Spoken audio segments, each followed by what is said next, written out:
How to change payment method in YouTube Premium. Now, the very first that you want to have to keep in mind is you won't be able to do this whole process if you're going to be using maybe the YouTube app or maybe the YouTube Premium application. So what you want to have to do is to open up your Google Play Store instead. Now at the top right, you should be able to see your profile picture. Just simply click that or tap on that.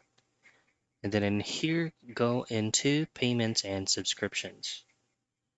Now, if you choose on subscriptions, this is where your YouTube Premium will actually reflect. What you can do to tap on that is just to change the current subscription and you won't be able to change the payment method. To change your payment method for your whole YouTube Premium or YouTube account is just to go back. And then from here, just simply choose on the very first one, which is going to be the payment methods. Tap on that. And all the payment methods you have will actually be reflect here.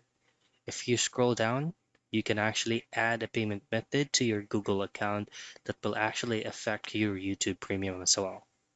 And that's basically it. That's how you change payment method in YouTube Premium.